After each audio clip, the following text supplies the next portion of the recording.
nous avons un certain nombre d'objets et on veut les codifier.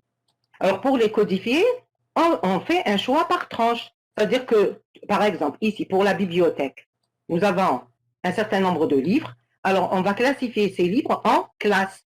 Les classes, ça va être tous les livres de technologie. On va leur associer les codes de 0 jusqu'à 100. Tous les livres de littérature, on leur associe les codes de 101 jusqu'à 200. C'est-à-dire la personne qui va voir le code sur le livre, la cote, le code sur le livre, quand elle va voir par exemple 235, elle va comprendre que ce livre est quoi? Ça concerne quoi? C'est La sociologie. Sociologie. Je reviens. C'est sociologie. Voilà, elle va comprendre que le livre qui a le code 235, ça fait partie de cette tranche-là. C'est entre 201 et 300. Non, plutôt 235, c'est entre 201 et 300. Voilà. Donc, c'est un livre de sociologie. Donc, c'est le type du livre. Donc, ici, la codification par tranche, c'est de choisir des intervalles. Des intervalles. De l'intervalle 001 jusqu'à un certain intervalle, ça va correspondre à un certain nombre, à une classe d'objets à codifier. Une autre tranche à une autre classe et ainsi de suite. Ça devient plus compréhensible par rapport à la codification séquentielle. 1, 2, 3. Ici, on comprend quelque chose. Est-ce que vous êtes d'accord? Oui? Oui? Oui, madame. Voilà, donc c'est clair pour la codification par tranche. Oui. Voilà, on avance. Codification articulée, j'avais oublié dans le cours de vous mettre les avantages et inconvénients. Alors ici, l'articulée, c'est quoi? C'est qu'elle est constituée d'un certain nombre de zones, tout simplement. Donc, au lieu que ça soit une seule zone, ça va être plusieurs zones, comme ça, ou plusieurs descripteurs, et que chaque descripteur, on peut lui associer une codification particulière. Par exemple, ici, supposons que nous avons par exemple ici le type client, par exemple, grossiste. Ici, c'est un numéro séquentiel. Cette partie-là, c'est une partie de code qui a le type, le numéro séquentiel ici. Numéro séquentiel, code client, numéro séquentiel. Donc ici, cette partie-là qui est constituée de 3 positions, c'est aussi un code de quel type? De quel type? Cette partie-là. Donc, j'ai un problème de son, donc je ne vous entends pas. Donc, je vais conserver. Je vais ajouter un petit peu que je ne vous entends pas. Voilà. Et je reviens. Voilà. Donc, cette partie du code, numéro séquentiel, elle est de quel type? Non, voilà, donc cette partie-là, c'est une codification séquentielle. Oui. Ensuite, cette codification, au lieu de l'avoir séquentielle, je peux la rendre par tranche, par exemple. C'est-à-dire que quand on dit les différents types de codification, quand on dit par tranche et par la suite on dit articulé, cela ne veut pas dire que si je choisis l'articulé, je n'ai pas une partie qui peut être par tranche. Je peux l'avoir, c'est-à-dire ici, dans le code, dans le numéro séquentiel, je peux avoir une codification par tranche. C'est-à-dire, première tranche, ça va aller de 0, par exemple, hein, de 0,1 jusqu'à 90, jusqu'à 90, 0,90. Deuxième tranche, ça va aller de 90. Après, de 0,91. Donnez-moi un exemple de tranche, par exemple. Un exemple de signification de tranche. Ici, pour le code client. Matricule étudiant. Non, ici, par exemple, pour le code client, par exemple. Si on le fait par tranche, qu'est-ce qu'on peut comprendre? C'est-à-dire, pourquoi on le fait par tranche, par exemple? Date de premier achat, la wilaya et le numéro séquentiel. Non, ici je parle de la partie numéro séquentielle, ici, cette partie-là, seulement. Et je choisis de la faire par tranche. Je reviens. Je choisis de la faire par tranche. Donc les tranches auront quelle signification? Oui, c'est des intervalles, mais ils auront quelle signification? Quel est le sens de ces tranches-là? Par exemple, pour code client. La date de premier achat. سواء بيكون un grand ou la petit ou la Oui, ça peut être par exemple, au lieu de mettre, par exemple, là, je ne sais pas, au lieu de mettre wilaya, ici, au lieu de mettre wilaya, je vais enlever ça, wilaya, les deux positions de la wilaya, et je vais dire que entre, bien sûr, quand on fait la codification par tranche, il faut avoir les statistiques. C'est-à-dire, on ne peut pas faire des tranches comme ça sans avoir les données, les statistiques sur le nombre de clients par région, etc. Donc, je peux dire que, par exemple, de 0,01 jusqu'à 0,90, c'est la wilaya 1. Ça correspond aux clients de la wilaya 1, par exemple. Hein. De 0,91 jusqu'à 180, par exemple, de la wilaya 2, et ainsi de suite. Donc, quand je fais, c'est-à-dire dans la codification articulée, je peux choisir pour certaines zones un autre type de codification, par exemple par tranche. C'est clair? C'est clair pour ça? Oui. Voilà. Donc, ici, l'exemple de l'immatriculation des véhicules. Les véhicules, nous avons par exemple, c'est une codification articulée. Donc, elle est constituée de plusieurs zones. Donc, ici, articulé juste à poser, c'est-à-dire quoi? C'est-à-dire qu'il n'y a pas une relation entre celui-là et celui-là, dans le sens, il n'y a pas de hiérarchie, de relation de niveau hiérarchie. Ici, nous avons le numéro séquentiel. Ici, nous avons le type de véhicule. Est-ce que c'est un camion? Est-ce que c'est une voiture, etc. Après, ici, c'est l'année de première mise en circulation. Et ici, c'est l'année. Donc ça, c'est une codification articulée juste à poser. C'est-à-dire que nous avons plusieurs champs l'un à côté de l'autre. Maintenant, la codification par niveau, c'est la même chose. C'est une codification articulée, dans le sens où nous avons plusieurs zones ou plusieurs descripteurs. À part qu'il y a une relation d'hiérarchie entre ou de niveau entre les zones. C'est-à-dire ici, par exemple, nous avons wilaya, ensuite daïra, ensuite commune. Donc, on peut penser à une représentation sous forme d'arborescence, c'est-à-dire nous avons wilaya en haut, après un ensemble de daïra, comme ça, daïra, et ensuite daïra, et ensuite commune. Chaque daïra est constitué d'un certain nombre de communes. Donc, c'est clair. Donc, codification articulée, que ce soit juste à poser ou par niveau, c'est toujours un ensemble de zones ou descripteurs, l'un à côté de l'autre, à part que pour la codification par niveau, il y a l'idée derrière, il y a une représentation hiérarchique, c'est-à-dire que ça vient à un niveau le plus haut, après le niveau le suivant, et ainsi de suite. C'est clair pour ces deux types de codification, articulée juste à poser et par niveau? Oui? Oui? Non? Non. Non, qu'est-ce qui ne va pas? Alors. Le code des séquences, côté les arbres, là. Non, le code, il n'est pas sous forme d'arbre. Hein? Le code n'est pas sous forme d'arbre. Ça, c'est une représentation seulement. C'est-à-dire pour vous expliquer, mais le code n'est pas sous forme d'arbre. Il est comme ça. C'est un ensemble de champs. C'est-à-dire dans le journal officiel. Le journal officiel, vous avez le journal officiel, supposons nous avons le document, journal officiel. Voilà.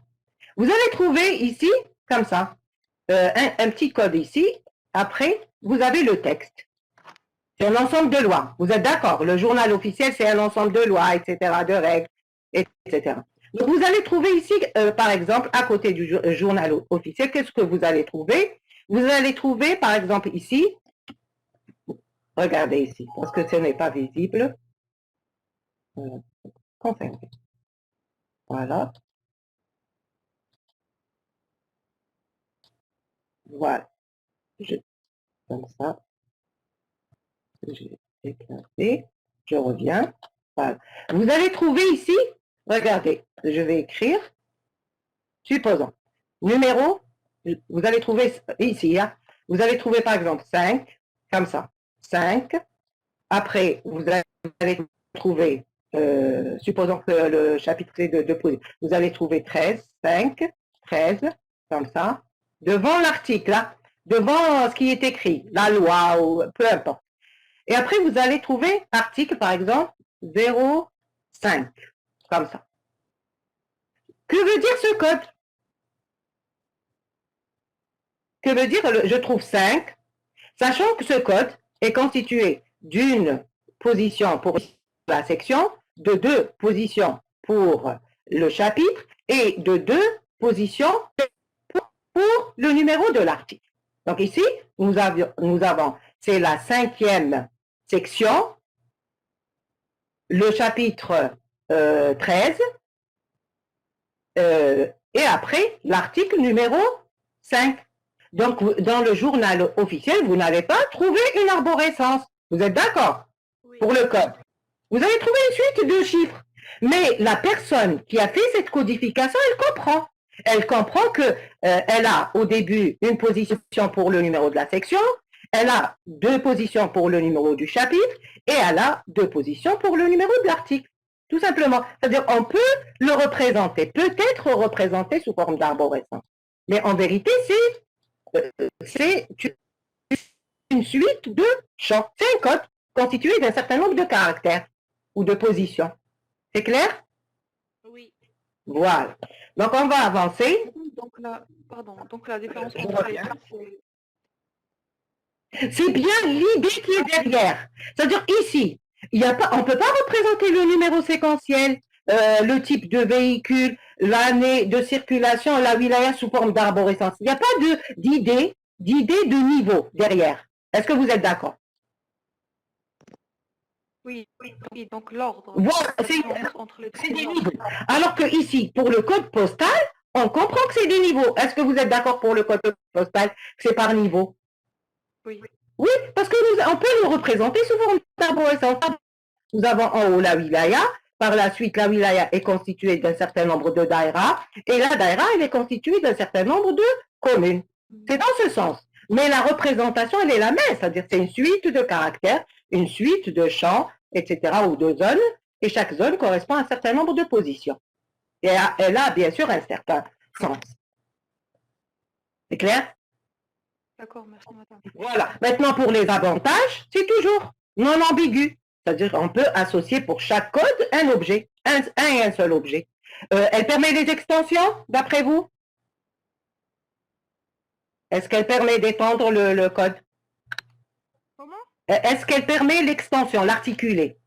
Je vais effacer toutes ces notations. Voilà. Est-ce que... Non. Donc,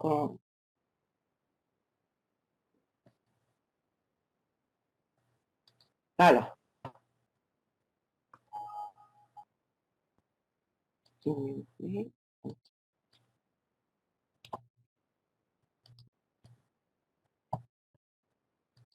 Est-ce qu'elle permet les extensions, cette codification? Oui. Oui. Comment? Comment? Donnez-moi un exemple. Que ce soit celle-là ou celle-là, peu importe. Hein. Madame, s'il vous plaît, répétez la question.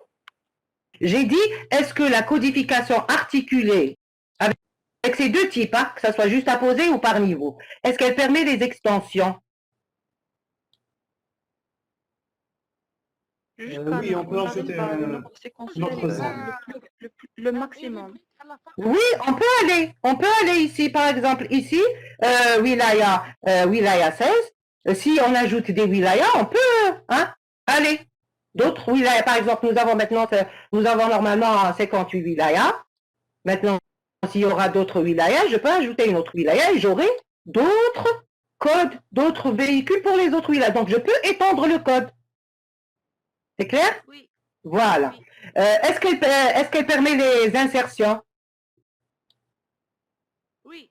Oui, mais à condition. Quelle est la condition? Mais il ne passe pas le numéro.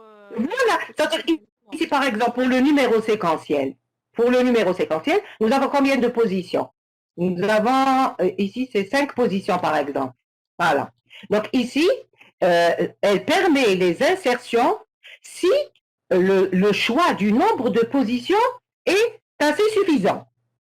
C'est-à-dire que, par exemple, ils disent que, par exemple, dans une wilaya, je vais revenir, dans une wilaya, par exemple, la wilaya 16, le nombre de véhicules, le maximal, ne peut pas dépasser, bien qu'on a réservé, par exemple, 5 positions. Mais ils disent que le nombre de véhicules maximal ne dépasse pas, par exemple, 70 000.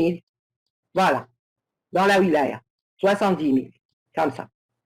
Donc, 70 codes différents pour les véhicules.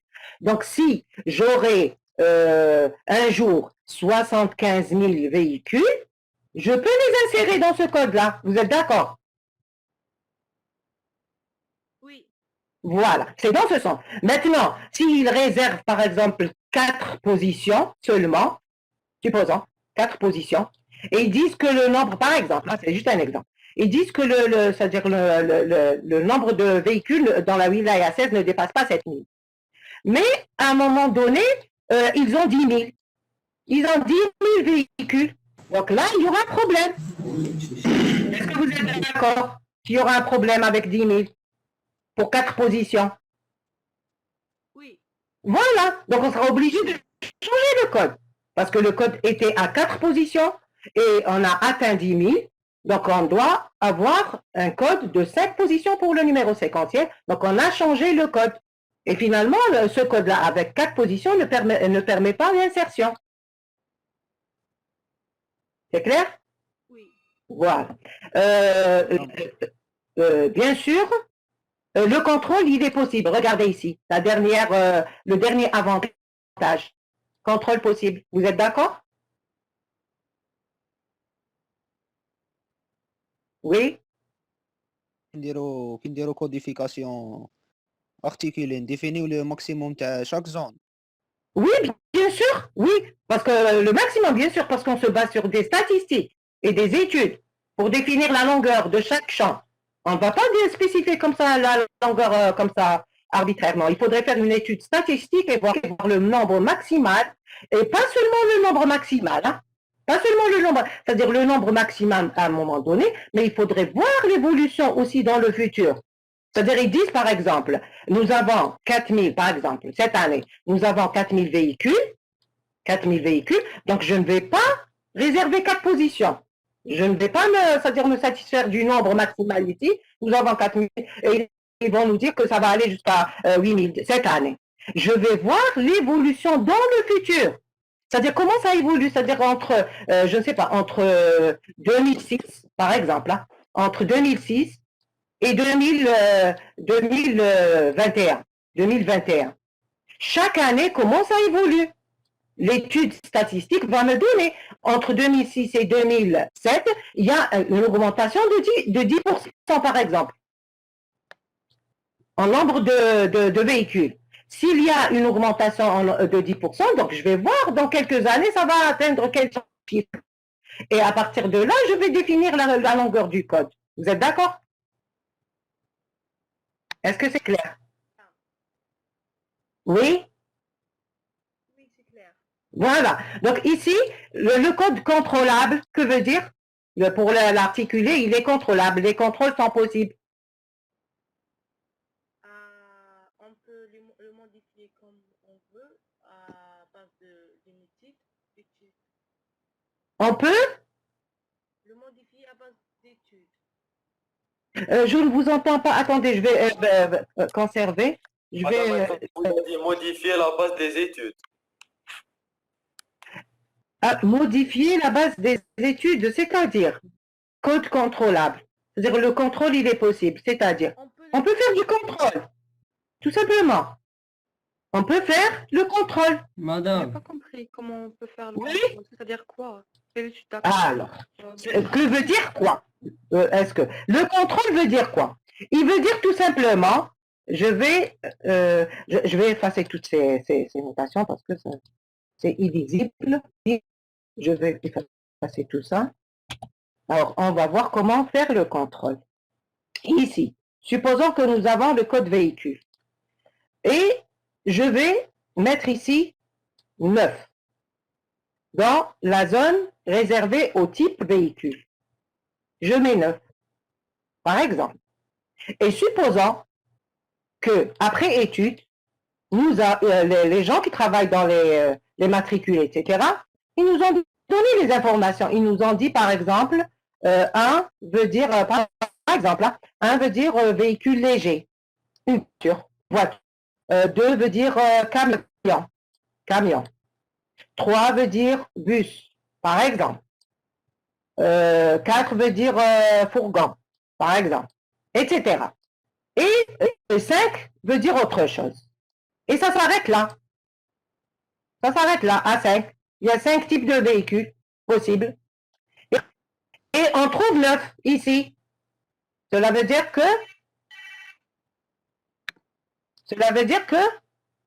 on a saisi 9. On a dépassé. C'est incorrect. Voilà, on a dépassé ce qui existe.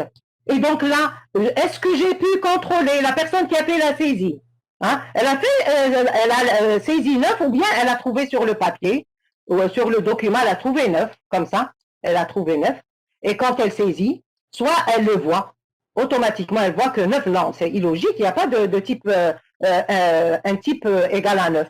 Ou bien c'est au niveau du programme, c'est-à-dire le programme lui-même, il y a un contrôle qui se fait sur les codes et sur les différentes zones. Donc, le programme, il vient ici, quand il saisit, il fait enregistrer.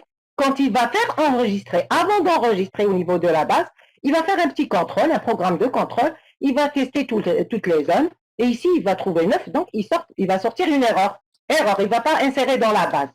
Il va sortir erreur, il va dire que code, erreur, le code incorrect, le code de 9 est incorrect.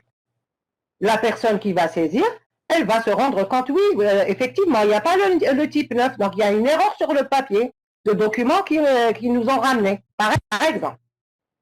C'est clair, cette histoire de contrôle. Le contrôle, soit il est fait visuellement, c'est-à-dire par la personne qui fait la saisie, ou bien c'est fait par programme. Nous avons deux possibilités de faire les contrôles sur les champs. Mais maintenant, ça se fait par programme. Actuellement, tous les logiciels font des contrôles quand on fait la saisie des différents champs. C'est clair pour les contrôles? Oui, c'est clair. Maintenant, quand je fais un code de client, 1, 2, 3, 4, etc. Et je saisis un nombre, je saisis 4. Quel est le contrôle que je vais faire ici? Le numéro ne peut pas dépasser. C'est juste. Présent. Alors, ici, c'est juste le type. C'est-à-dire, au lieu de saisir 4, j'ai saisi la lettre G, par exemple. Alors que je m'attendais à quelque chose de numérique. Oui, je peux vérifier le type. Mais à part ça, je ne peux rien vérifier. Vous êtes d'accord? Oui, madame. Voilà, donc les codes articulés, la codification articulée permet de faire ces contrôles-là. C'est-à-dire les contrôles sur les différentes zones, bien sûr. La même chose ici pour Wilaya. On peut faire le contrôle. C'est-à-dire que si je fais 78, eh ben, on n'a pas 78 Wilaya, donc on peut contrôler. Je mets par exemple, je ne sais pas, ici, numéro séquentiel, après je mets ici la lettre F, ici, par exemple. C'est un contrôle. On peut faire les contrôles ici. Donc, différents types de contrôles qu'on peut faire sur la codification articulée. C'est clair? Oui? Oui? C'est clair, merci madame. Voilà, les inconvénients maintenant. Les inconvénients, c'est que nous avons un nombre important de caractères. Vous voyez ici que nous avons pour le matricule quand même, nous avons un certain nombre de caractères. Hein? Oui? On peut faire des lettres dans le numéro séquentiel. Dans un numéro? Dans la codification, on peut mettre des lettres. Oui, oui, bien sûr. Mais Comme les lettres. On peut mettre par exemple, oui d'ailleurs, on peut mettre par exemple AL pour Alger. On peut ou non? Oui, mais oui, mais c'est-à-dire quand on fait la codification, on essaie de faire l'étude avec les gens qui travaillent avec la codification, c'est-à-dire les utilisateurs. Et les utilisateurs, ils sont habitués à la codification numérique. Ils travaillent comme ça, c'est-à-dire les wilayas, c'est numéro, c'est-à-dire vous lui donnez 16, il vous dit c'est Alger. Vous lui donnez 35, il vous dit c'est bon merdes. Vous lui donnez 15, il vous dit c'est Tizi. Donc ici, c'est-à-dire quand on fait la codification, on ne va pas imaginer une codification qui est loin des utilisateurs. Il faut que ça soit proche des utilisateurs. Donc ici, quand on fait de la codification pour la wilaya, il est préférable d'utiliser le. Maintenant, vous pouvez le faire, mais ça sera très lourd pour les utilisateurs. Par exemple, madame, Vous êtes d'accord? on ajoute une partie, par exemple, pour gender. Par exemple, l'utilisateur, est-ce que c'est féminin ou masculin de véhicule? Par exemple, je dois à la place du F ou la M. C'est possible. F ou M. F ou M pour les véhicules? Non, pour l'utilisateur de véhicule, par exemple, moule à la voiture, est-ce que c'est féminin ou masculin? Oui, mais est-ce qu'on va réfléchir à faire un code dans ce sens? Non, juste, c'est juste un exemple. Oui, c'est-à-dire que c'est possible. La codification alphabétique, alphanumérique, c'est possible. Mais quand on fait le code, c'est possible, bien sûr qu'on peut le faire, on va voir dans les exercices. On peut faire des codifications alphabétiques, bien sûr. Mais tout dépend de l'utilisation du code. Le choix du type et des zones, c'est lié à l'utilisation. Si on va alourdir l'utilisation, ce n'est pas la peine. Nous avons dit que le code doit être facile. Est-ce que vous êtes d'accord? Les caractéristiques de la codification. Il faut que ça soit non ambigu, facile, adapté à l'utilisation. C'est-à-dire proche des utilisations qui se font, des codes, etc. C'est clair? Oui, Voilà. Donc, on va avancer. Bien sûr, nous avons dit que le nombre de caractères, quand même, il est important quand même. Nous avons combien de caractères pour ce code-là? Donc, quand on fait de l'articulé, il y a toujours un nombre de caractères important. C'est un inconvénient. Et aussi, il y a le risque, c'est un risque possible de saturation des zones, comme on vient de l'expliquer. C'est-à-dire, on réserve 4 positions. Après, le nombre dépasse les 4 positions, donc il y a eu saturation du code. Donc ici, le risque de saturation possible des zones, il faudrait l'éviter avec l'étude statistique. C'est-à-dire, il faut faire une étude et nous donner l'évolution du nombre d'objets à codifier durant les années. C'est clair? Oui. Voilà. Donc ici, le code mnémonique, nous avons dit que c'est surtout, le code mnémonique, c'est surtout pour les noms des rubriques et pas pour les valeurs. Parce que les valeurs, ça va devenir du alphanumérique pour les valeurs, c'est-à-dire les occurrences. Mais le code mnémonique est utilisé surtout pour les noms des rubriques, c'est-à-dire une rubrique, au lieu d'écrire numéro de compte, je vais écrire num compte, par exemple. Au lieu d'écrire le numéro du client, je vais écrire numCL, par exemple, ou NCL, par exemple, comme ça. Donc, les mnémoniques, c'est surtout pour les noms des rubriques et pas pour les valeurs. Et bien sûr, l'avantage, c'est qu'il est très pratique parce qu'on comprend. NCL veut dire numéro client, c'est pratique. Et ne se prête pas toujours au décodage automatique. C'est-à-dire, je ne peux pas revenir. Alors, décodage automatique, j'ai codifié quelque chose, je ne peux pas revenir vers le numéro de client automatiquement, je veux dire. C'est clair? Oui, madame. Voilà. Les codes contrôlables, ici, par exemple, c'est l'exemple le plus connu, c'est bien les comptes bancaires. Je ne sais pas si vous avez remarqué, au niveau du compte CCP ou n'importe quel compte, vous avez la clé à côté. Vous avez un numéro et à côté, vous avez 2 chiffres. Est-ce que vous avez déjà vu ça? Les comptes. Oui, on a des clés.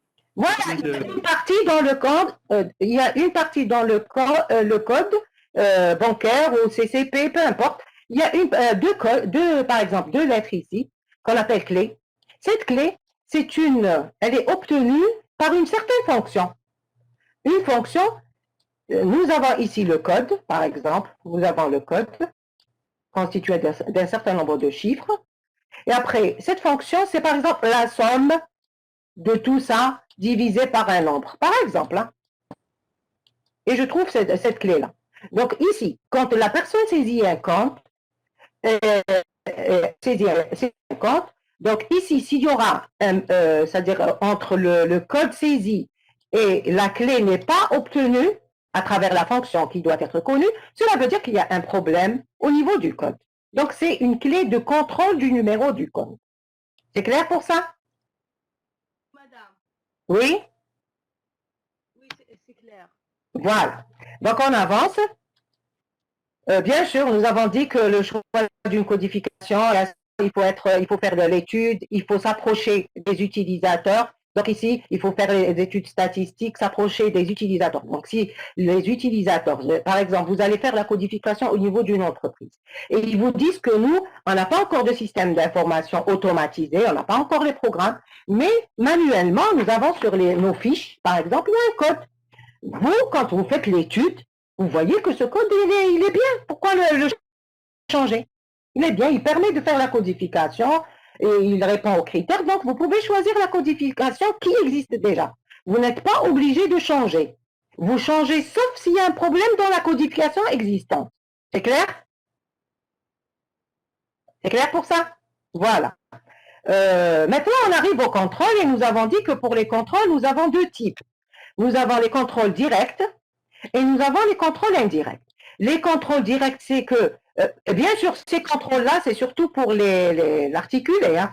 C'est-à-dire c'est des contrôles liés à l'articulé, codification articulée. Direct, cela veut dire que nous avons une codification articulée, juste à poser par exemple. Le fait de dire que c'est un contrôle direct, ça veut dire que je contrôle cette information-là, cette zone-là, par rapport à une autre zone du même code. Ça, c'est interne. Quand on dit interne, c'est par rapport au code lui-même. Et bien sûr, c'est un contrôle de cohérence. Est-ce que c'est cohérent? Maintenant, le indirect, hein? Je parlais du direct ou du indirect? Alors, c'est le indirect que je suis en train d'expliquer ici. Le code indirect, le contrôle. Si je fais le contrôle d'une zone avec une autre zone du même code, je dis que c'est de la cohérence interne. Et quand je dis interne, cela veut dire interne au code. Interne au code. Maintenant, si c'est externe, c'est une zone du code avec une information externe au code. Elle existe dans le système d'information, elle est externe au code, elle n'est pas dans le code. C'est clair pour ça, cohérence interne-externe? Oui? Non, Alors, madame. c'est clair? Non, madame. Non. Alors, je vous donne un exemple. Alors ici, nous avons par exemple, pour un client, hein, nous avons par exemple le client ici, grossiste, par exemple. Ici, nous avons grossiste, par exemple. Nous avons date premier achat, ici. Donc, c'est sur deux positions. Par exemple, 07 qui veut dire 2007. Voilà. Date premier achat. On trouve 07. On l'a saisi après, peu importe, on trouve 07. Et nous avons l'année de création de l'entreprise, c'est une information externe au code. Vous êtes d'accord? Année création de l'entreprise. C'est-à-dire, elle a été créée en 2015. Donc 15, par exemple. On trouve 15. 2015. Ici, c'est 2015. C'est une information externe au code. Donc, 2015, c'est l'année de création de l'entreprise. Et quand ils font la saisie, les personnes qui font la saisie du code, ils mettent année premier achat du client, c'est en 07. Ça veut dire 2007. C'est quoi le problème? L'achat avant la création. Voilà. Et ça, c'est illogique. Il a fait un achat alors qu'on n'existait même pas. Donc, j'ai comparé cette zone du code avec une information externe au code. Elle est dans le système d'information. 2015, c'est l'année de création de l'entreprise. Donc, ça, c'est un contrôle entre cette année qui est à l'intérieur du code avec une information qui est à l'extérieur. Elle n'est pas dans le code. L'année de création, elle n'est pas dans le code. Maintenant, supposons que nous avons l'exemple, le plus connu, c'est les écoles, lycées, etc. Vous avez, par exemple, l'année d'inscription. Année d'inscription, par exemple, 0, année d'inscription, 17. Année d'inscription, 17. Pour matriculer étudiant, par exemple. Et qu'est-ce qu'on peut trouver dans le matricule, par exemple, année d'inscription et année naissance, ici. Il est né en 12. Voilà. Donc, année inscription dans le code. Hein. Ici, c'est dans le code. Ce n'est pas une information externe au code. Bien sûr, et bien sûr, ici, nous avons un numéro séquentiel. Donc, dans le code d'année inscription de l'étudiant ou de l'élève, et ici, c'est l'année de naissance. Quand on lit comme ça, qu'est-ce qu'on va comprendre? Étudiant. Qu'est-ce qu'on va comprendre ici? Il a eu son bac en 2007, il est né en 2012. Et donc? Impossible. Et voilà. Donc, finalement, je fais le contrôle entre quoi et quoi? Des éléments internes. Voilà, ce sont deux informations qui existent sur le code lui-même. Donc, c'est un contrôle de cohérence interne. Et quand on dit interne, interne au code. C'est clair? C'est clair pour ça? Oui, madame, oui. Oui, oui. Voilà. Maintenant, pour les contrôles directs, c'est quoi? C'est que je prends l'information, je vais vérifier son type. Ça, c'est un contrôle direct. C'est-à-dire son type. Je m'attends à caractère et je trouve un chiffre. Ça, c'est un contrôle du type. Présence, c'est quoi? Présence ou non-présence, bien sûr. Je vais saisir un code. Hein? Je vais le saisir. Avant de le saisir, bien sûr, maintenant, les systèmes, les SGBD, c'est-à-dire les systèmes de gestion de base de données, ils font le contrôle automatiquement. C'est-à-dire quand vous saisissez, supposons que dans la base de données, c'est déjà, on trouve déjà le code de G, par exemple 16, 16 comme ça, 16, non, deux chiffres deux chiffres. Après 342 par exemple. Il a été saisi. Et ça correspond par exemple, on va prendre le même nom, ça correspond au client par exemple, to me first par exemple, hein, c'est juste un exemple. Il est saisi et il existe dans la base de données. Maintenant, vous venez comme ça et vous allez saisir un autre code pour un autre client. Mais vous saisissez toujours, vous avez fait une erreur, par exemple. Vous avez écrit G. Au lieu d'écrire 15, vous avez écrit 16, par exemple. Et vous avez écrit 342. C'est une erreur, ça peut arriver. Vous vouliez saisir G15 342, vous avez saisi G16. Qu'est-ce qu'il va vous dire le système? Il va vous dire problème. Il ne va pas le saisir. Il va vous dire problème. Et le code déjà existant, il vous affiche une erreur.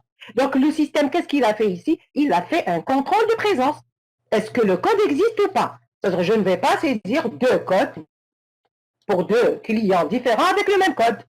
C'est clair? Il va refuser.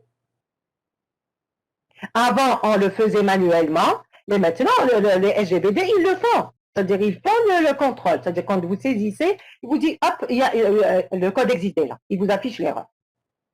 C'est clair pour ça, la présence ou pas? Oui? Présence, c'est-à-dire, est-ce qu'il se présente dans la base ou pas? S'il se présente, je ne vais pas saisir un autre code avec un autre client avec le même code. Est-ce que c'est clair pour présence? Voilà. La même chose, donc nous avons le contrôle de type, juste le type des données, est-ce que c'est numérique, alphabétique, etc. Présence, est-ce qu'il existe ou n'existe pas. Et nous avons le cadrage. Alors le cadrage ici, c'est quand nous avons mais pour le juste à poser par exemple, l'articulé, on ne voit pas vraiment le cadrage, hein, cette histoire de cadrage. Le cadrage, supposons par exemple, je vais saisir le nom du client, par exemple. Quand il le fait, automatiquement, c'est-à-dire ça se fait automatiquement, on ne le fait plus maintenant. Avant, les langages, par exemple le langage COBOL, etc., les anciens langages, ils faisaient un contrôle de cadrage, c'est-à-dire les positions, si c'est numérique, ils le mettent ici, et si c'est alphabétique, ils le mettent de ce côté, à gauche. C'est-à-dire il faut, parce qu'il réserve de l'espace pour chaque position. Ça, c'est pour les anciens langages. Par exemple, au niveau des banques, qui travaillaient avant avec le langage COBOL, ils faisaient ce contrôle. Quand ils écrivaient les programmes, ils donnaient des positions, et si c'est alphabétique, c'est à gauche, et si c'est numérique, c'est à droite, etc. pour les différentes zones. Maintenant, actuellement, ça se fait automatiquement. Vous voyez, quand vous saisissez, si c'est alphabétique, il l'affiche directement. Le nom, il l'affiche à gauche, directement. Et si c'est numérique, il le fait à droite. C'est clair? Mais le contrôle se fait à l'intérieur. Maintenant, pour l'articuler, il n'y a pas vraiment, on ne trouve pas vraiment cette notion de cadrage dans le sens cadrage. Parce que si c'est numérique, ça va être, par exemple, pour le numéro séquence, ça va être 0, 0, 1. Je vais écrire le 0. Vous êtes d'accord? Oui ou non? Est-ce que vous êtes d'accord? Oui, madame. Voilà, on va écrire. C'est-à-dire, on va pas faire ça. C'est-à-dire, on va pas écrire comme ça. Regardez. On va pas écrire G, après 16, c'est-à-dire gros 6, 16. Après, je laisse 2 blancs et j'écris 1, comme ça. Est-ce qu'on va faire ça? Non, madame, c'est facile. Ah, ça remplit. Donc, cette histoire de cadrage ici, on ne la voit pas vraiment. Vous êtes d'accord? À droite, à gauche. C'est-à-dire, on ne fait pas de cadrage ici. On ne fait pas G, après je fais G, 16 par exemple. Après, je laisse un blanc. Après, je mets 0,5 par exemple. Je ne fais pas ça. Je fais 0,05. Donc ici, il n'y a pas vraiment de cadrage. On ne le voit pas vraiment. Mais par exemple, pour les noms des clients, on voit que c'est cadré à gauche parce que c'est alphabétique. C'est clair? Est-ce que c'est clair pour cette histoire de cadrage? Oui? Non. Alors, c'est quoi le problème? مدام ماهيش تبان مليحة مخلطة شوية. Ok, il fallait me le dire, il fallait me le dire. Je vais effacer toute cette... oui, voilà. Je reviens au contrôle. J'ai dit que, supposons que vous allez saisir le nom d'un client, une zone de saisie au niveau de l'écran. Vous saisissez un nom. Quand vous saisissez, est-ce qu'il vous affiche le nom de ce côté? Par exemple, quand vous écrivez Toumi, vous saisissez, et il vous l'affiche comme ça, Toumi, comme ça, ou bien il vous l'affiche comme ça. C'est-à-dire quand vous faites la saisie, hein, ou bien quand vous commencez, c'est-à-dire il vous donne le curseur ici ou bien ici, pour alphabétique, le nom. Est-ce qu'il vous met le curseur, sauf si c'est en arabe, mais si c'est en français, il va vous faire le cadrage, il va vous donner le curseur ici et vous écrivez tout. Mais est-ce que vous êtes d'accord? Oui. Voilà, donc pour les zones alphabétiques, c'est déjà cadré à gauche. C'est-à-dire les systèmes actuels, ils le cadrent à gauche quand c'est en français, par exemple, en latin. Voilà. Et quand il l'affiche, même quand vous faites l'impression du document, il y a une zone sur le papier, il y a une zone réservée au nom, et il va vous écrire à gauche le nom. Donc, c'est cadré à gauche. Maintenant, pour un code qui est comme ça, regardez, un code qui est constitué de client, le code client. Donc, ça, ce n'est pas un code, ici, c'est parce que c'est un champ de type alphabétique. Maintenant, un code qui est comme ça, G, 16, après 0, 17. Par exemple, le 17e client grossiste de la wilaya d'Alger. Voilà. Donc ici, quand vous saisissez le code, est-ce que vous le saisissez de cette manière ou bien vous le saisissez comme ça? G, 16, vous laissez un blanc, un espace, et après vous écrivez 17. Est-ce que vous faites comme ça ou comme ça? Alors, est-ce que vous... Avec le 0. Donc finalement, ici, quand c'est un code articulé juste à poser, on ne voit pas vraiment le cadrage. Est-ce que vous le voyez? Ah oui. Le cadrage? Ah non. Non. Voilà. Donc ici, par exemple, on remplit les vides avec des zéros. C'est-à-dire on n'a pas fait de cadrage à droite pour les numériques. Vous êtes d'accord?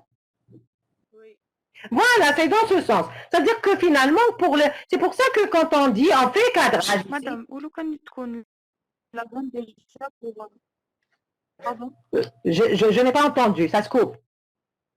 Si? pardon vous m'avez Ah, ça se coupe, ça se coupe. Alors, s'il y en a, essayez de répéter parce que ça se coupe. Oui? Donnez-moi un exemple.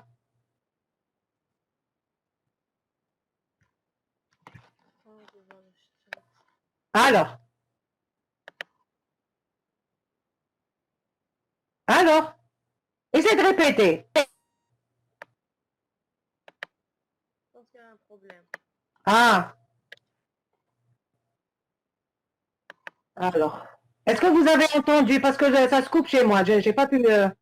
Moi aussi, j'ai pas... Ah, ok.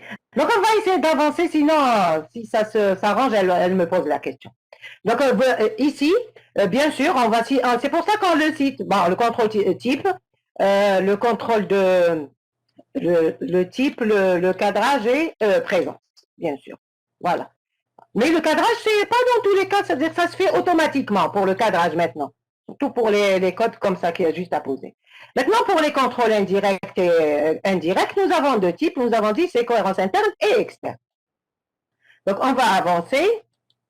Voilà, donc les contrôles directs, ça c'est l'explication. Les contrôles indirects, nous avons cohérence interne, nous avons cohérence externe et nous avons vraisemblance. Vraisemblance, c'est quoi? Alors, c'est quoi? Qu'est-ce que vous avez compris de vraisemblance?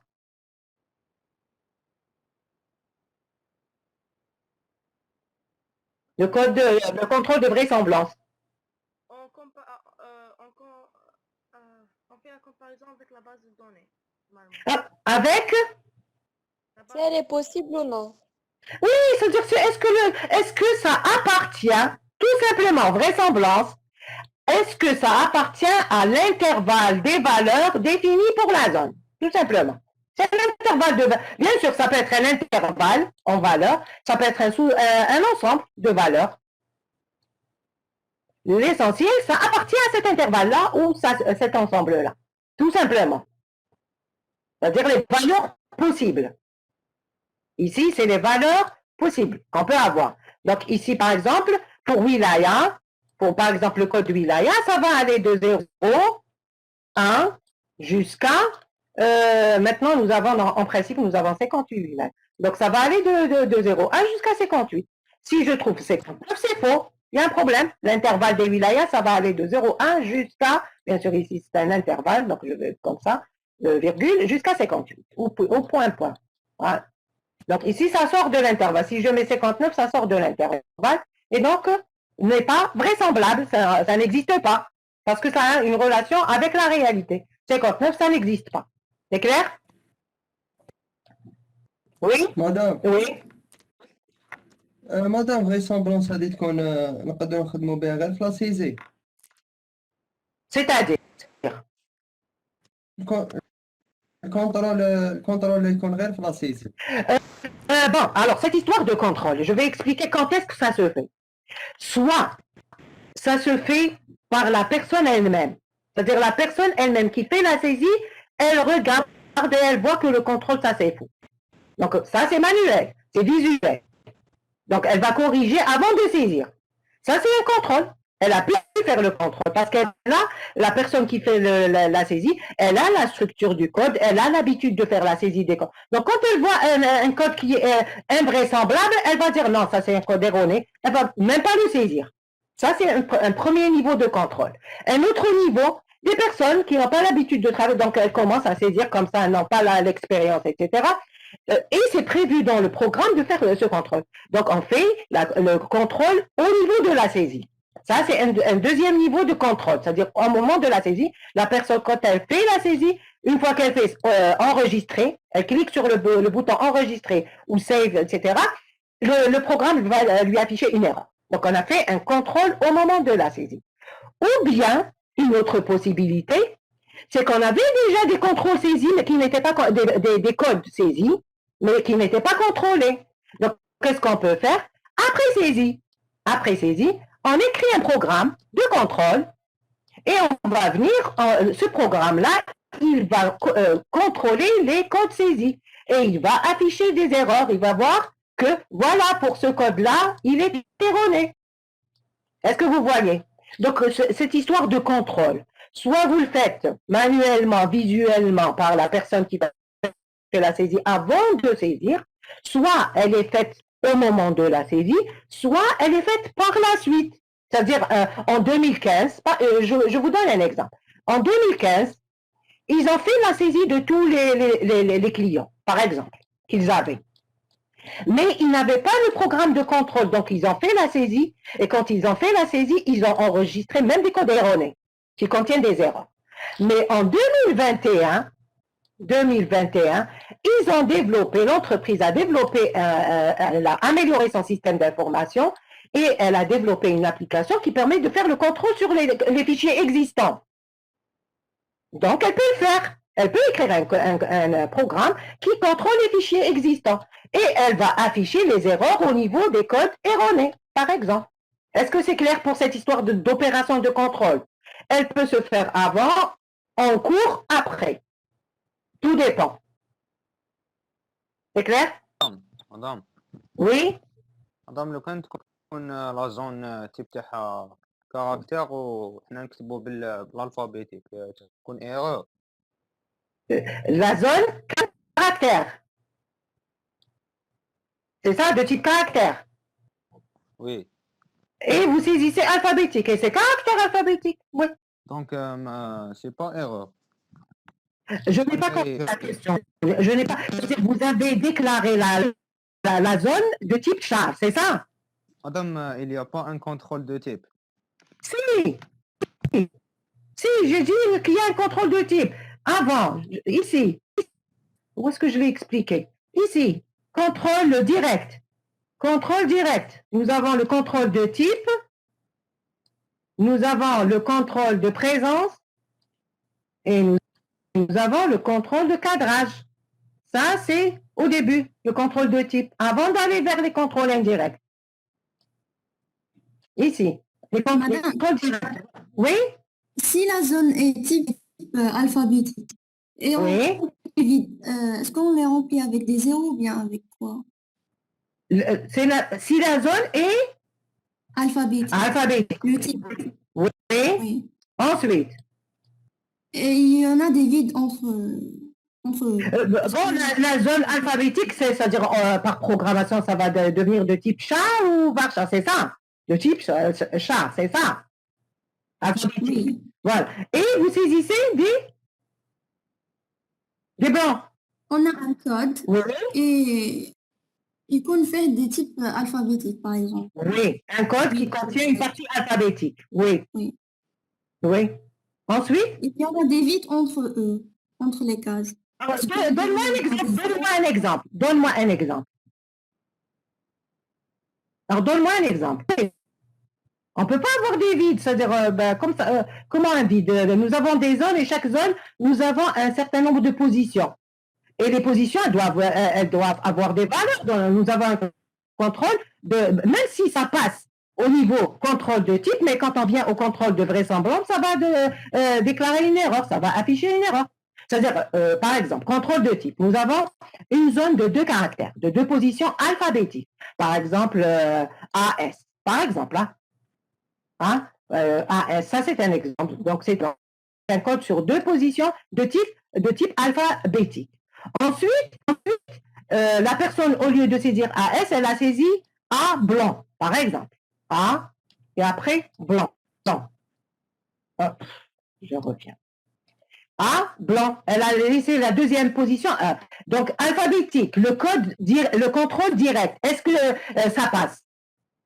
Le contrôle direct sur le type. Est-ce que ça passe? Est-ce qu'il l'accepte? A, blanc. Oui. Alors? Il n'accepte pas. Ah bon? Type. Je parle de type, contrôle de type. Hein? C'est une chaîne de caractères. Contrôle de type, c'est alphabétique. Donc, c'est alphabétique, A blanc. Donc, si on déclare char, il peut l'accepter, il peut le faire passer parce que le blanc, c'est un caractère alphabétique, alphanumérique, par exemple. Il va l'accepter.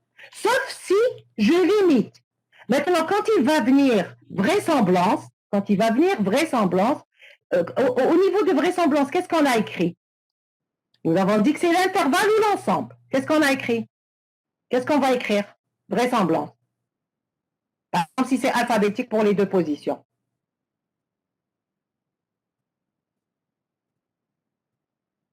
Qu'est-ce qu'on va écrire pour vraisemblance?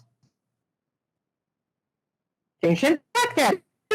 Vous êtes d'accord? Alors, vous m'entendez?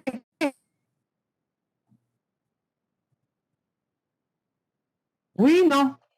madame. Oui, nous avons dit que c'est de type char. Vous déclarez ici, cette partie-là, elle est de type char. A blanc, ça peut passer, surtout c'est alphanumérique. Ça, alphabétique, tous les caractères. Parce que ça va être considéré comme caractère. Mais quand vous allez vers la vraisemblance, vous avez un certain nombre de... Vous avez comme ça, par exemple. A, S, vous avez A, B, par exemple, là, c'est juste un. Vous avez C, D, et vous avez K, L. Tout simplement. Vous avez que ça. Vraisemblance, hein? Donc ici, comme ça, Dans ce cas-là, il ne va pas l'accepter. Donc le contrôle de type au début, A blanc, il peut passer. C'est-à-dire parce que vous avez dit que c'est de type char.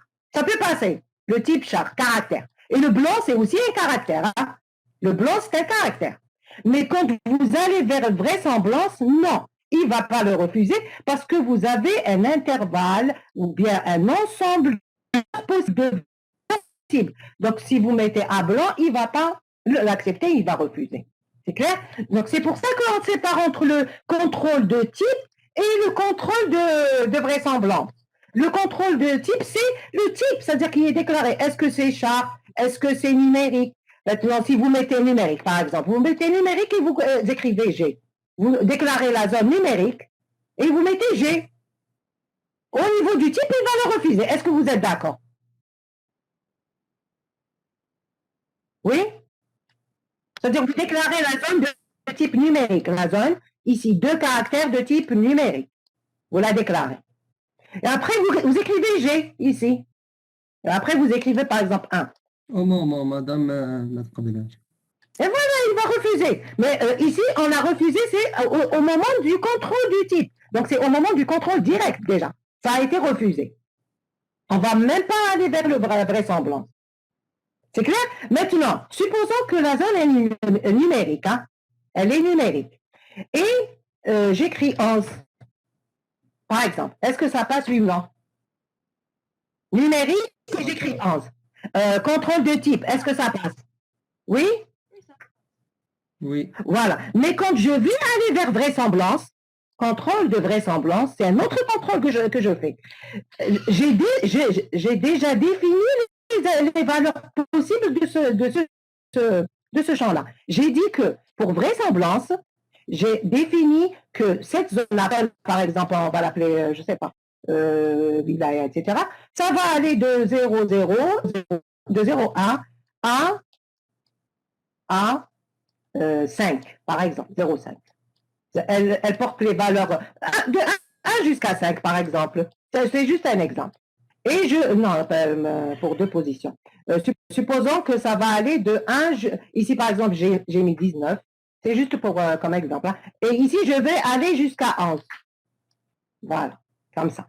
Vraisemblance, il me dit que les valeurs vont de 1 jusqu'à 11. Et j'ai saisi 19. Donc, contrôle direct, type, il accepte. Mais quand il vient vers le contrôle de vraisemblance, il va rejeter ou accepter 19 par rapport à 11, vraisemblance. Oui? Va le rejeter, madame. Il va rejeter. Donc, est-ce que vous voyez la différence entre contrôle de type et contrôle de vraisemblance. Oui. Voilà, donc c'est dit Oui, madame. Type ou vraisemblance, les conditions, les candidats. sur l'intervalle des valeurs ou l'ensemble des valeurs possibles. Voilà. Donc, on avance. Donc, nous avons parlé de cohérence interne-externe et bien sûr l'exercice ici. Alors, je vous ai posé la question ici concernant ça. Après, on va l'essentiel. Donc, nous avons un énoncé ici. Donc, première des choses, quand vous proposez la codification, il faut dire son type. Quel est le type de codification que vous avez choisi pour le problème. Donc, ici, on dit que codification articulée juste à poser. Ensuite, il faut donner c'est-à-dire les zones ou descripteurs. Bien sûr, il faut séparer entre les champs ou les zones. Il faut séparer. Ne mettez pas le tout contigu, c'est juste pour clarifier les choses. Hein. Donc, séparer, vous dites, ça c'est la zone 1, ça c'est la zone 2 avec 2 positions, on le voit, ça, la zone 3, 2 positions, etc. Donc, ici, j'explique la forme seulement. Hein. Donc, les 3 positions pour le numéro séquentiel. Après, vous expliquez. Chaque zone, c'est quoi? Ça correspond à quoi? Ensuite, son type. Ensuite, le nombre de positions. Ensuite, s'il y a des valeurs possibles, vous pouvez les expliquer. Mais ce n'est pas obligatoire ici. Pourquoi? Parce que vous allez donner, par la suite, vraisemblance. Vous allez donner ça. Vous allez donner ça. Donc, vous n'êtes pas obligé de donner les valeurs à ce niveau. Hein? Parce que vous allez donner le contrôle de vraisemblance, vous allez donner tous les ensembles ou les intervalles possibles. C'est clair? L'essentiel, c'est le nom de la zone ou descripteur, son type, est-ce que c'est numérique, alphabétique, etc. Et le nombre de positions. On le voit schématiquement et on le voit textuellement. Vous écrivez 2 pauses ou 2 positions, peu importe.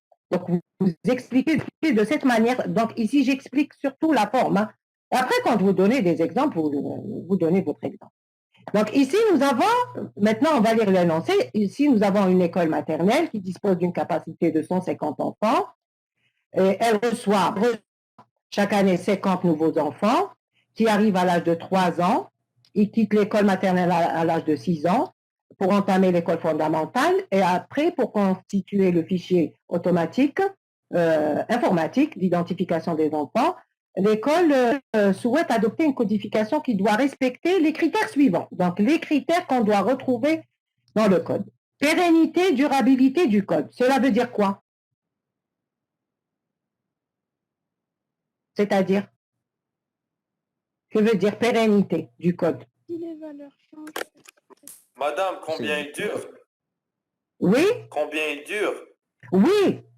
Mais, oui, et combien il dure? Mais quand on dit que le code est pérenne, veut dire qu'il va durer Longtemps.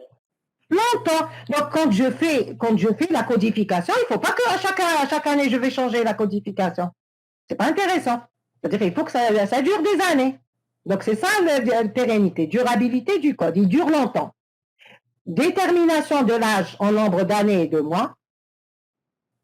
Concision, qui veut dire le plus court possible, c'est-à-dire concis, le plus court. C'est-à-dire si je peux faire une zone en 2 positions, ce n'est pas la peine de lui réserver 4 positions.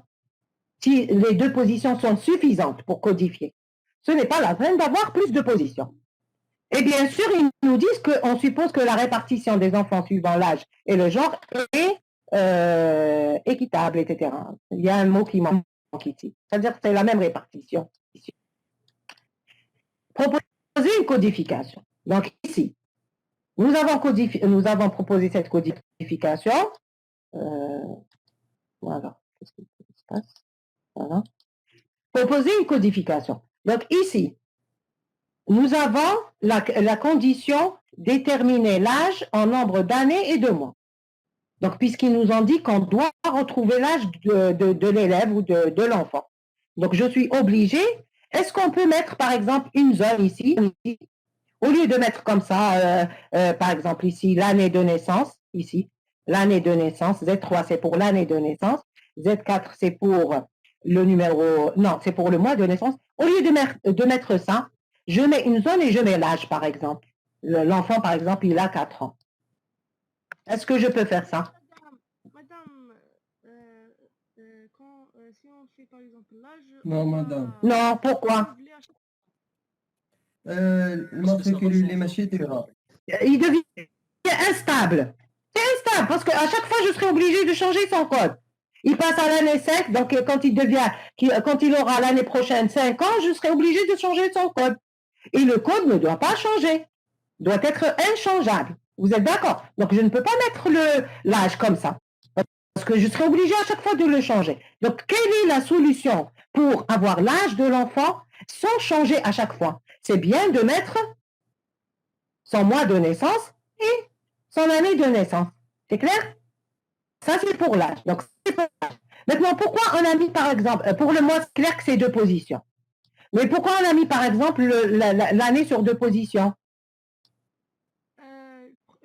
Les 2 premiers nombres, car les deux derniers nombres, car les 2 premiers chiffres cadent pour 100 années et je pense pas que cette école accepte pour 100. Les 2 premiers chiffres, ils ont... Non, mais je peux avoir ça, par exemple. Hein. Regardez, je peux avoir l'année de naissance 1915, comme ça. Et je peux avoir l'année de naissance 2015. Vous êtes d'accord? Alors, pourquoi mettre comment séparer, différencier entre ça et ça? Qu'est-ce qui me dit que ça, c'est... Alors? La personne née en 1915. L'année actuelle. La personne qui est née en 1915, normalement, et on est par exemple et l'année courante, c'est 2000. Et l'année courante, c'est 2021. Comment? Il n'a pas 3 ans. Non, ici, ce n'est pas à cause de ça. Nous avons 1915. Qu'est-ce qui s'est passé? Alors, ici, nous avons l'année de naissance, c'est-à-dire la personne, elle est née en 1915. C'est possible, c'est-à-dire nous avons un système d'information où la personne est née en 1915. Le problème, ce n'est pas, je reviens, c'est qu'ici, 1915, ça fait combien d'années par rapport à l'année actuelle? 106 ans. Oui, 106 ans. Est-ce que le système d'information de cette crèche, de cette école maternelle, je parle pas de la durée de vie de l'entreprise, hein, je parle de la durée de vie du système d'information. Est-ce que ça peut durer 106 ans? Non. Non. Pourquoi? Pourquoi? Est-ce qu'ils vont supprimer l'historique? Supposons que l'école maternelle existe depuis 1910, par exemple. Supposons que cette école existe depuis 1910. Le fait de mettre 1915, c'est correct comme date de naissance. Est-ce que vous êtes d'accord? Si elle existe depuis 1910. Mais personne ne va rester dans l'école. Oui, mais pas Oui, personne. avec la date Oui, actuelle. oui, justement, c'est par rapport à la date actuelle. Nous sommes en 2021 et la personne qui est née en 1910, normalement, elle ne doit pas exister dans le système d'information. Donc, toutes les données des années 1910, elles doivent exister ailleurs, pas dans le système d'information. Elles existent où? Il ne faut pas supprimer les archives, vous êtes d'accord? C'est-à-dire l'historique de l'entreprise, il ne faut pas le supprimer. Oui ou non? Oui. Oui, on va le mettre où? Archive. Les archives. Voilà, on va l'archiver quelque part. Maintenant, s'ils ont un système décisionnel développé, qu'est-ce qu'ils vont faire? Ils vont prendre toutes les données des 100 années passées, ils vont les mettre dans un autre système. Le système, c'est quoi? C'est ce qu'on appelle les data warehouse. Est-ce que vous avez déjà entendu parler de ça? Les data warehouse. Est-ce que vous avez déjà entendu parler de ça? Non. Non. Alors, les data warehouse, c'est quoi? Ce sont toutes les données de l'entreprise depuis qu'elle existe jusqu'à la fin. C'est-à-dire pas forcément C'est-à-dire toutes les données qui ne deviennent plus opérationnelles, c'est-à-dire on ne travaille plus avec les données, l'historique, les archives, c'est-à-dire soit les mettre dans les archives, donc les imprimer, les mettre et supprimer, soit s'ils ont un système développé, ils copient tout dans le data warehouse. C'est-à-dire ils copient tout dans un autre système. Et pourquoi ils font ça? Le data warehouse, c'est pour faire des études, des statistiques, voilà, ça va être un outil d'aide à la décision. C'est clair? Donc, mais le système d'information, c'est pour les données qu'on utilise tout le temps. Donc, ça ne va pas être, les 1915 ne doivent pas exister dans le système d'information, dans la base de données actuelle. Et donc, on les sauvegarde ailleurs, dans un autre système. Et si on trouve maintenant une année 15, et si on trouve 15, et on est en 2021, cela veut dire automatiquement que c'est 2015 et pas 1915. C'est clair? C'est clair pour ça? Est-ce que c'est clair pour ça? Donc finalement, c'est lié à la durée de vie du système d'information. Il vit combien? C'est-à-dire, ils disent que pour nous, 100 ans par exemple, ou 50 années, on va copier tout ce qui existe dans la base, on va l'envoyer, à chaque 50 années, on va l'envoyer dans le data warehouse et on va, c'est-à-dire mettre les nouvelles informations, garder à chaque fois 50 années, c'est-à-dire nous avons comme ça, c'est comme si nous avons le fil du temps, après nous avons 50 ans ici, 50 ans ici, après à chaque 50 années, ils vont faire des sauvegardes dans le data warehouse et garder chaque fois comme ça. Ils avancent par 50 années et ils sauvegardent. Donc, chaque entreprise, elle a sa politique de sauvegarde. L'essentiel, c'est que tout dépend de la durée de vie du système d'information. S'ils disent que 50 ans, cela veut dire qu'on tourne autour des 50 années, voilà, actuelles. Ça ne peut pas aller avant. Et donc, si on trouve 2015, si on trouve 15, cela veut dire que c'est 2015 et non pas 1915. Et ça a une relation avec la durée de vie du système d'information. C'est clair jusque-là? Oui. C'est clair? Voilà. Donc ici, je supprime. À chaque fois, quand je fais conserver. Voilà. Maintenant, pour les contrôles, nous avons dit, maintenant, une fois qu'on décrit notre code, qu'est-ce qu'on fait? On commence par vraisemblance. On commence par vraisemblance. Après, on va aller vers la cohérence interne, puis la cohérence externe. Vraisemblance, nous avons dit, c'est les intervalles de valeur. Ça soit des intervalles de valeur. Ici, c'est 1, bien sûr. Il y a un étudiant qui m'a fait la remarque. Bien sûr, ça va aller de 1 jusqu'à... Bon, vous pouvez choisir de 0. De 0, mais ça va être jusqu'à 149 pour avoir 150 au maximum. Mais ici, on donne les intervalles ou les ensembles. Ici, c'est une accolade, bien sûr. Hein. Il y a une erreur de saisie. Je l'ai fait rapidement, donc c'est pour ça que... Alors ici, Z1, c'est MF.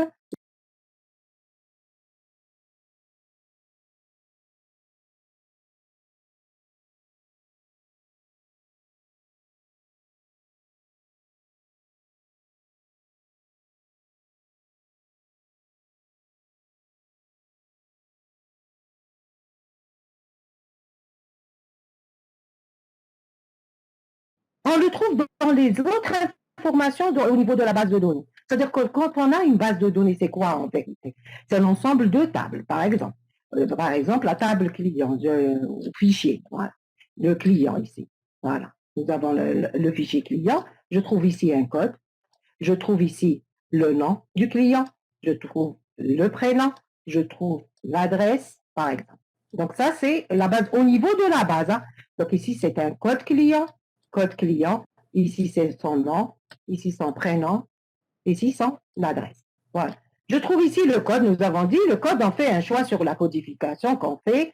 Ça peut être par exemple articulé juste à poser ou bien séquentiel, 1, 2, 3, etc. Après, je trouve son nom. Donc le nom du client, le prénom, l'adresse et après la wilaya. Supposons que l'adresse est constituée par exemple d'un certain nombre de champs. Et après, nous avons la wilaya. Voilà. Tout ça, le nom de la wilaya, je le trouve dans la base de données, mais je ne le trouve pas dans le code. On ne met pas un code avec un nom de wilaya. C'est clair?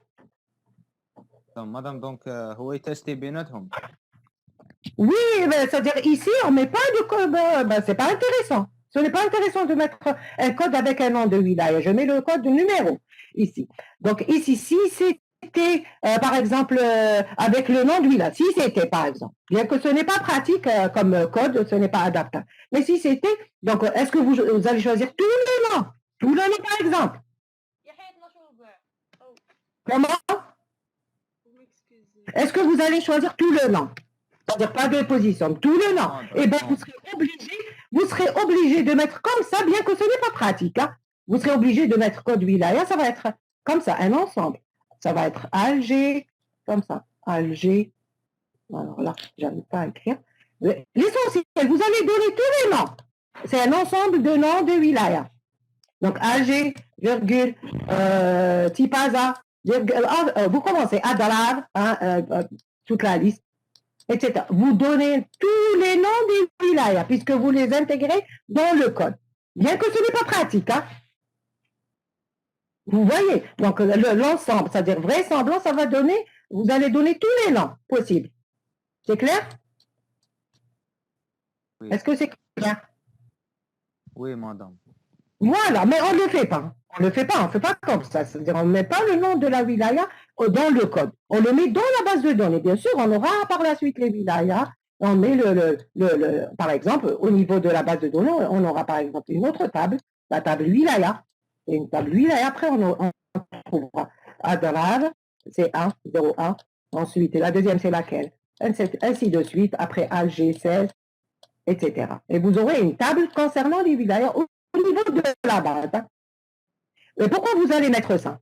Et pourquoi vous allez mettre ça? C'est pour l'affichage par la suite. C'est-à-dire si vous voulez faire un affichage, au lieu d'afficher par exemple le client, je ne sais pas, le client comme ça, une fiche client par exemple, quand vous affichez, il va ramener du code le 16, par exemple, là c'est juste avec, il va ramener le 16, après il va aller vers la table de wilaya, il va lire 16 et après il ramène la valeur correspondante, il va trouver AG et il imprime AG.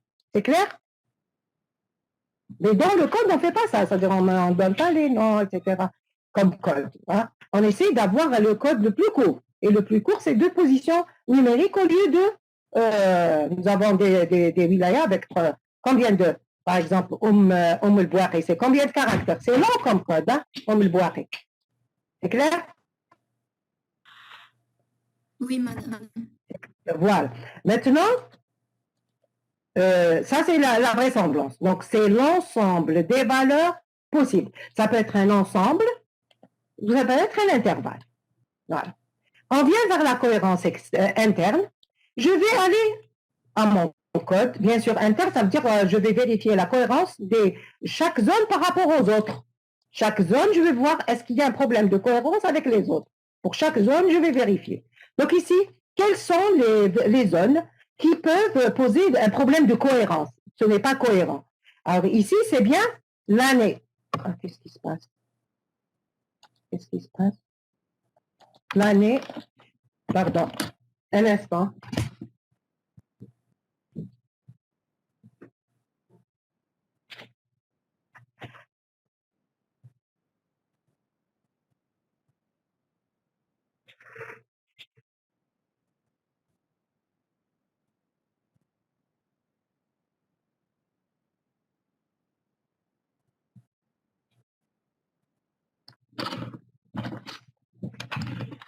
Alors ici, je reviens. Nous avons la cohérence interne. Je vais voir les zones, ici, les zones avec les autres. Donc ici, est-ce que j'ai un problème, par exemple, la zone 1 avec les autres, un problème de cohérence entre la zone 1 qui est le genre avec les autres zones? Est-ce que j'ai un problème de cohérence? Non. Donc je viens ici, j'ai un problème entre l'année inscription et l'année naissance. Est-ce que vous êtes d'accord? Oui? Oui? Oui.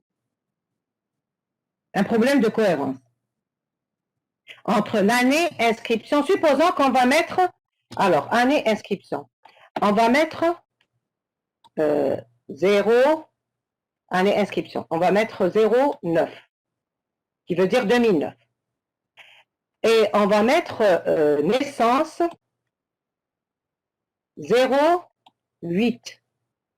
Quel est le problème ici? L'âge. Quel est le problème? L'âge est inférieur à... C'est-à-dire, l'année, il est né en, je vous ai dit, il est né en 2008 et il s'est inscrit, on l'a inscrit en 09, en 2009. Ça veut dire qu'il avait une année, l'enfant. Oui? Oui. Donc, c'est illogique. Il y a un problème de logique ici. Donc, il y a une erreur quelque part. Soit elle est dans l'année d'inscription, soit elle est dans l'année de naissance. Donc ici, la différence, il faut qu'elle soit comprise entre 3 et 5. Est-ce que c'est correct? Bien sûr, ils nous disent que les enfants sont entre 3 et 5 ans. 6 ans, ils sortent de l'école. Est-ce que cette relation ici, elle est correcte? Et madame, tout dépend les mois, non? Non, on va considérer que les années. Parce que ici, ils nous ont parlé d'années.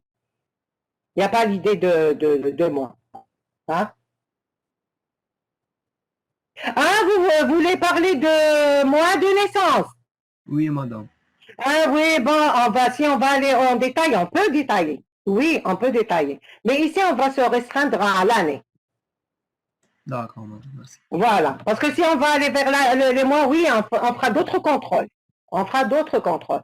Mais ici, est-ce que cette relation, comprise entre 3 et 5, elle est correcte? Entre l'année d'inscription et l'année de naissance? Oui. Voilà.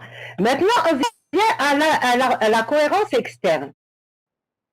C'est-à-dire, les informations qui existent dans le code, donc ici, on n'a pas de problème de genre, etc. Tout ça, ça rentre dans la vraisemblance. Mais nous avons l'année actuelle, c'est-à-dire l'année en cours, et nous avons l'année de naissance, année inscription, et nous avons l'année d'ouverture avec l'année de naissance, année inscription. Bien sûr, l'année d'ouverture de l'école, c'est une information qui existe dans le code? Non, c'est une information externe. Au code. L'année en cours? Externe aussi. Externe. Donc, ce qu'on fait, on fait un contrôle des informations du code, bien sûr, avec des informations externes au code. Donc, ici, l'année de naissance par rapport à l'année en cours, comment doit être cette relation? Est-ce que c'est correct d'avoir écrit supérieur ou égal à 3? C'est-à-dire l'année en cours. Oui? Oui, est-ce que c'est correct? Oui? Oui.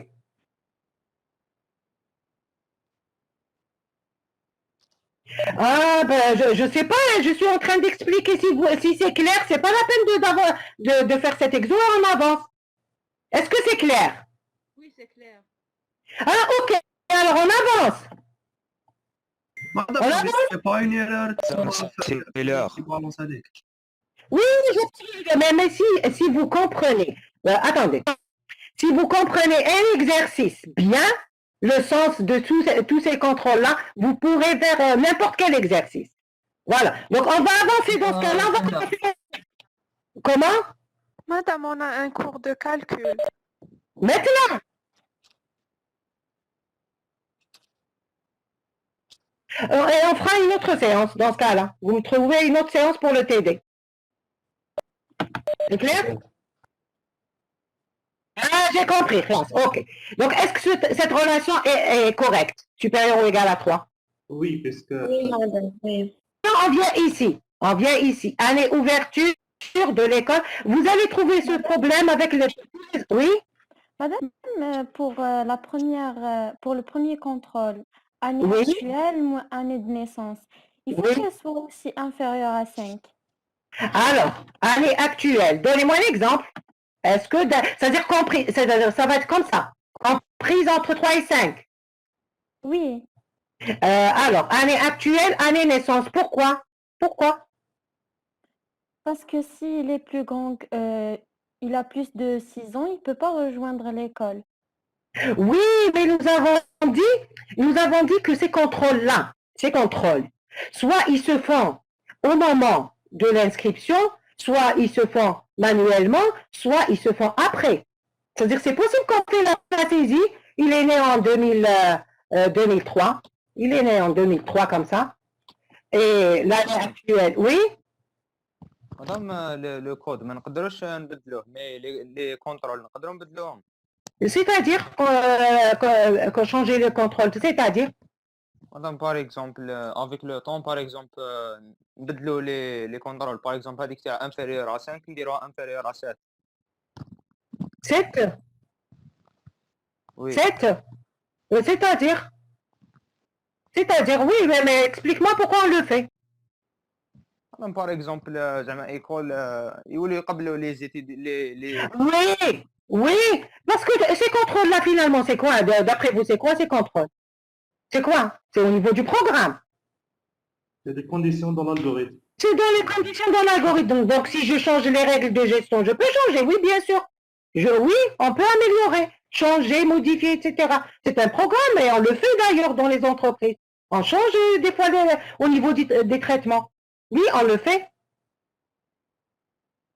C'est clair? Mais le code, quand on le fait après étude. C'est-à-dire, si on sera par la suite obligé de changer, on le change, bien sûr. Si on sera obligé de le changer. Mais je parle quand on fait une codification, quand on l'a fait, on fait une étude de façon à avoir une codification stable, qui ne change pas comme ça d'une année à une autre, mais qui dure longtemps. C'est clair? Mais au niveau des traitements, oui, si on change des règles de gestion, etc., c'est possible de modifier le programme, il n'y a pas de problème. C'est clair? Voilà.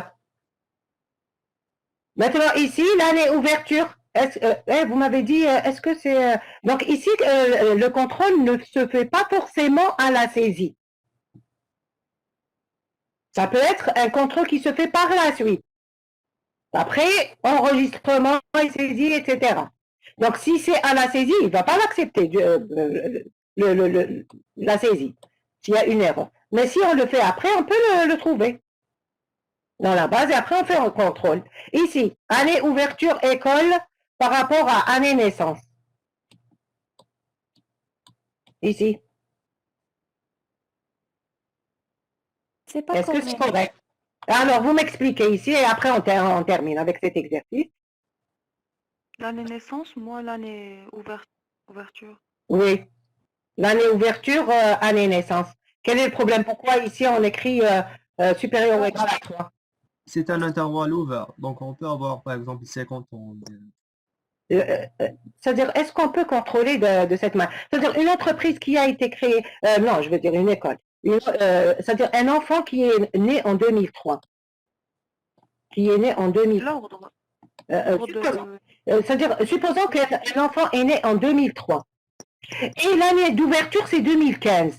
C'est 2015. L'année d'ouverture, hein, de l'école. Et ça a été, c'était saisi avant, c'est-à-dire, 2015, après, ils ont fait des saisies, on trouve dans une date de naissance 2003. C'est quoi le problème ici? L'enfant a 12 ans à ce moment-là. À ce moment-là. Et donc, il y a un problème ici, avec l'année d'ouverture. C'est-à-dire, on peut faire un contrôle ici. Est-ce qu'on peut faire un contrôle, oui ou non? Oui, madame. Oui, alors, quelle est la condition? Est-ce que cette condition est correcte et est-ce qu'elle est suffisante? Non, madame, on doit la limiter par une bande Limiter dans quel sens? Dans quel sens? par une bande supérieure, je pense. Bon, ça va être quoi? Même si on suppose que l'enfant est né en 2017, donc on Oui. aura un nombre négatif, 2017 moins 2015. On aura moins. Oui. 2017, oui, c'est-à-dire c'est-à-dire si l'entreprise elle a été créée avant la naissance de l'enfant. Par exemple, ici, l'entreprise a été créée en 2002. Est-ce qu'il y aura un problème entre la date de naissance et la date de naissance et la création de l'entreprise? Est-ce qu'il y a un problème logique entre les deux seulement? Non, madame, il n'y a pas un problème. Mais entre 2015 et 2003. L'enfant il aura 12 ans. Et donc il y a un problème. Exactement, il y a un problème logique. Alors, comment changer cette condition pour que ça soit correct? C'est tout ce que je... ديرو inférieur madame ديرو Voilà, il faudrait ajouter d'autres conditions. Déjà, il faudrait, pour faire ce test-là, il faut que l'année d'ouverture de l'école soit supérieure à l'année de naissance pour pouvoir faire ce contrôle. Déjà. Vous êtes d'accord? Oui. Voilà. Maintenant, est-ce que c'est supérieur ou égal à 3? Supposons que l'année d'ouverture soit... Donc ici, on va faire un autre contrôle. C'est-à-dire si année ouverture supérieure à année naissance, là, on peut faire un certain contrôle. Quel est ce contrôle-là? C'est que l'année d'ouverture de l'école moins l'année de naissance doit être supérieure à quelle valeur? Si elle est supérieure ou inférieure, à quelle valeur? Pour que c'est-à-dire que ça reste logique. Supposons qu'il est né en 2015. Il est né en 2013 et l'année d'ouverture, c'est 2015. Il y a un problème. Hein? Donc ici, il y a 12 ans, ça veut dire que quand il est venu, l'année d'ouverture et l'année de naissance, en existait, alors comment dire ça? Créé en 2015 et l'enfant né en 2003, ça veut dire que à l'âge de à l'année de notre création, il avait 12 ans. Maintenant, si c'était 2004, l'année d'ouverture 2004, il avait combien? Un an. La création, c'est-à-dire la création de notre... Il avait une année. J'avance. 2005. Il avait 2 ans. Il avait 2 ans. Donc c'est logique. Donc c'est à partir de quelle valeur ça devient illogique? Inférieur à 6, normalement. C'est-à-dire inférieur ou égal à 5. C'est ça? À 5, oui, c'est ça. Inférieur ou égal à 5. Donc quand on corrige comme ça, inférieur ou égal à 5, est-ce que ce contrôle est logique et correct?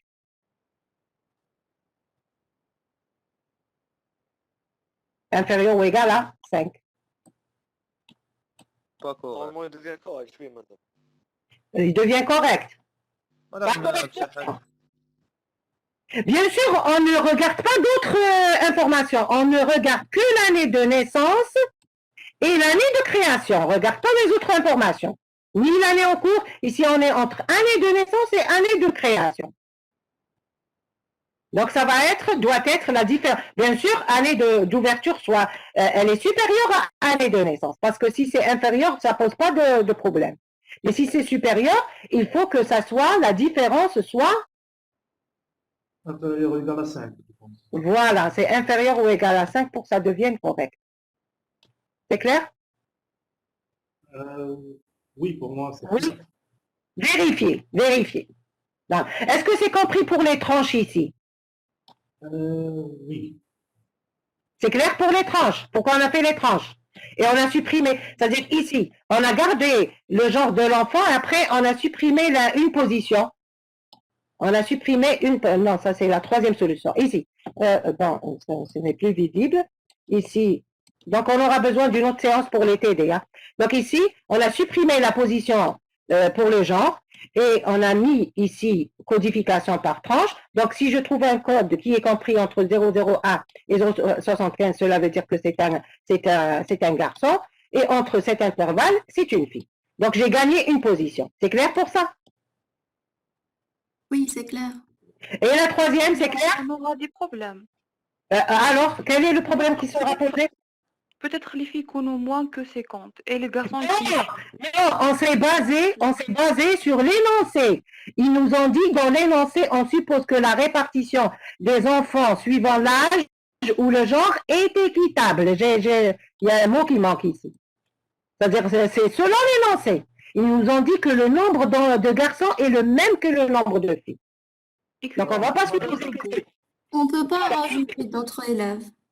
Voilà. Non, c'est-à-dire on va suivre l'énoncé. Ils nous ont dit dans l'énoncé qu'on ne peut pas avoir on a le nombre de filles comme le nombre de garçons. Donc je peux l'exporter, cette information. C'est clair? D'accord. Et ici, la même chose. Oui? D'autres élèves. On ne peut pas? Insérer. Oui. Oui, il y aura, justement, on a donné l'inconvénient de la codification par tranche. C'est que on ne peut pas faire des insertions. Mais on suppose que les informations données dans l'énoncé sont correctes, c'est-à-dire que 150, ça ne dépasse pas. Ça ne dépasse pas 150. Ils ont dit, nous avons 150 places, on ne peut pas avoir plus. Ils ne vont pas l'accepter. Ils n'ont pas les places. Vous avez compris?